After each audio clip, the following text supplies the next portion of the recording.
Welcome, curious minds, to another deep dive. Great to be here. Today, we're embarking on a journey right into the very core of our being, the heart chakra, known in Sanskrit as Anahata. A powerful center. Absolutely.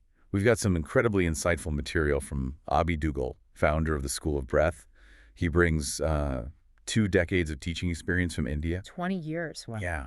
And his mission, it's a really beautiful one, is basically to help us all breathe better, sleep deeper, and live fuller lives, all rooted in that ancient wisdom. Which we definitely need more of. Totally. So our mission in this deep dive is to unpack the profound significance of Anahata, this vital center of compassion, love, connection, all of it. Yeah. We're going to explore how it acts as this kind of sacred bridge between our physical selves and our spiritual self. That bridge concept is key. And it's powered by the element of air, which is fascinating. Then, importantly, we'll dive into specific actionable practices, things you can actually do to open it up. Right. Not just theory, practical steps. Exactly. So we can move beyond just feeling love to actually, living as love itself. Living as love. What's fascinating there is how this central energy point, right at the heart of our chest, isn't just about feeling good, or simple affection. Right. It's deeper. It's much deeper. It's about a fundamental integration of, all aspects of who we are. This isn't just about being nice. It's understanding that a truly open heart is also discerning. It knows when to draw boundaries, protect your energy, and crucially, that self-love isn't selfish. It's the foundation for genuine compassion for others. It's not a luxury. So it really transforms how we give, how we receive love, and shapes how we live as this open channel of energy. That gives us a much richer picture right from the start. Okay, let's unpack this. Let's really discover what it means to open the gateway of Anahata. Okay. Let's begin by grounding ourselves in what Anahata is. It's not just, one of 7 energy points. It's specifically described as the very center of compassion, love, and connection. Right. But critically, it functions as the bridge. The essential link between what we think of as the lower chakras, the more physical ones. Survival, pleasure, willpower. Exactly, those fundamental needs. It links those to the higher, more spiritual chakras. Things like wisdom, intuition, our connection to universal consciousness. That idea of it being the translator between our earthly stuff and our higher self, that feels really profound. It is. Because I imagine for many of us, bridging that gap feels like a huge challenge day to day. It's like you said, the grand central station of our energy system. A perfect analogy, facilitating communication between all parts. So what's a common way people might experience this grand central station being, either blocked or flowing freely in their everyday lives? That's a great question. When it's flowing, you'll likely feel this innate sense of connection, belonging. Not just to people, but to life itself. Okay. You might notice more synchronicity, maybe feel more supported by the universe, so to speak. Right. And blocked. Blocked often manifests as a persistent feeling of isolation, even if you're surrounded by people.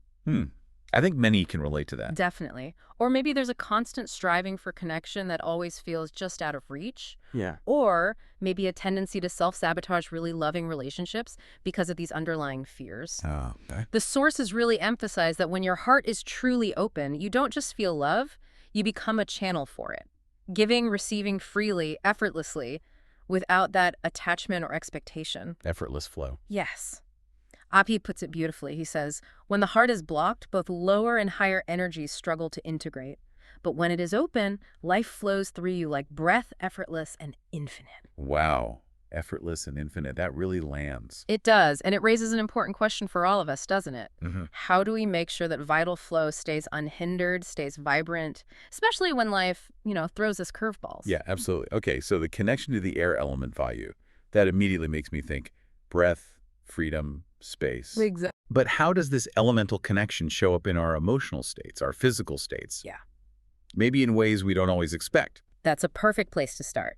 The air element, Vayu, its characteristics are lightness, expansiveness, being boundless. It's always moving, always flowing. Like the wind. Precisely. Air literally gives us freedom and space, room to move, to breathe, to exist without feeling restricted. And this inherent quality of air, it translates directly to how our heart operates when it's balanced. How so? It speaks to our capacity for spaciousness, for non-attachment, for allowing things, feelings, situations to just move through us without getting stuck. Right, not holding on too tight. Exactly. And we can actually observe 3 distinct states related to this air element in Anahata. Each has pretty profound implications for our well-being. Okay, what are they? First, there's balanced air.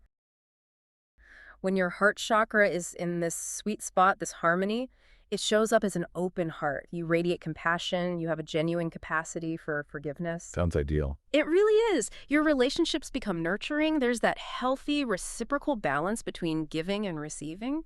You give from fullness, not emptiness, and you can receive without feeling guilty or unworthy. That receiving part is hard for many people. It absolutely is. Physically, balanced air supports deep, easy breathing, strong circulation all through your body, and a flourishing immune system. It really underpins your overall vitality. You just feel lighter, more connected, more at peace. Okay, that's the goal. What about imbalance? Right.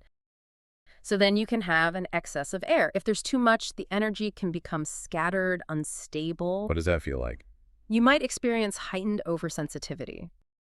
Like every little comment or situation feels overwhelming. Yeah. It can lead to emotional instability, moods swinging wildly, or just feeling constantly bombarded by everything around you. Mm-hmm. Or, interestingly, you might feel suffocated in relationships because you're giving too much, dissolving your own boundaries, losing yourself in the process. So if someone's feeling that excess air, that suffocation, could that look like, say, always saying yes to people, even when they're totally exhausted? Exactly, leading to burnout, feeling walked over. Right. Or maybe constantly needing external validation because their own internal air is too scattered to ground them.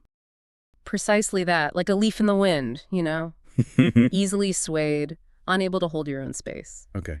And the other side? Deficiency. Yes, a deficiency of air. That can lead to a very different set of challenges. This often results in a closed heart, feelings of loneliness, isolation, maybe bitterness. That sounds painful. It is. It can make it incredibly difficult to trust others. You become guarded, reluctant to form deep connections, maybe emotionally withholding. And physically. Physically, deficient air can show up as shallow breathing, that persistent tightness or pressure in the chest, poor circulation. The heart feels constricted, literally and metaphorically. It's the opposite of that boundless free flow. Abhi's insight really hits home here.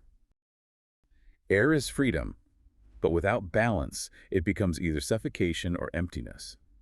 The heart chakra teaches us to balance openness with stability. That crystallizes the challenge, doesn't it? It really does. It suggests openness alone isn't the answer. It needs that stable foundation, a kind of wise discernment. Exactly. Wise discernment. How do we cultivate that wise openness Abhi talks about, where we're open but not scattered, protected but not totally closed off? That's the million-dollar question. It really is the heart of the practice. We're aiming for an intelligent openness. It's not about being naive or just, porous to everything. Right. It's about building inner strength, self-awareness, so that when you extend compassion, it comes from a place of inherent fullness, not neediness or deficiency. And that foundation lets you give generously while still holding clear boundaries, understanding that true love has to include self-preservation too. That makes so much sense. Fortunately, our sources give us some really concrete, actionable practices, ways to guide us towards that wise openness. Indeed. And we start with some powerful breath work, specifically a technique known as Bhastrika Pranayama. Bhastrika, bellows breath. That's the one, bellows breath.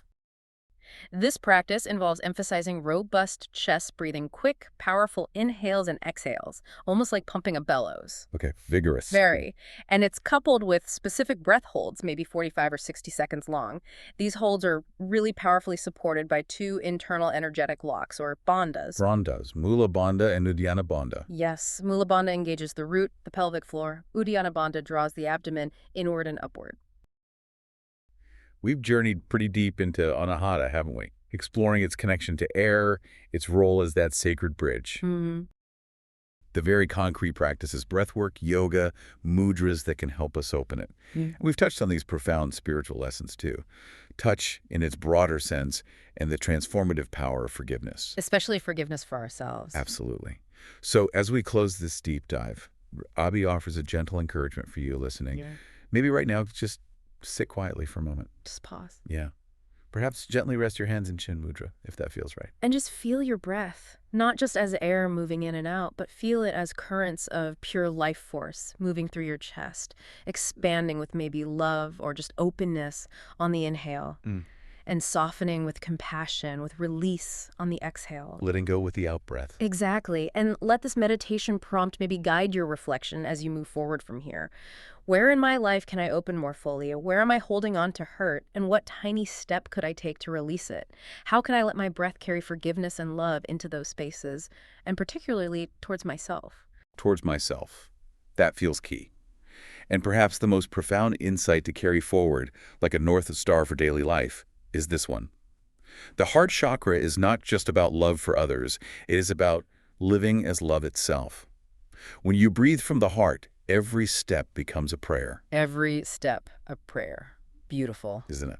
So the final thought for you is, what does this all mean for you, moving through your day? How might you consciously choose to live as love in even the smallest ways? That glance to a stranger. Exactly. Or the patience you have for a loved one. Or maybe just the simple kindness you extend to yourself when things get tough. Keep exploring these ideas. Keep breathing into that heart space. Keep breathing. Thank you so much for joining us on this deep dive into the Anahata.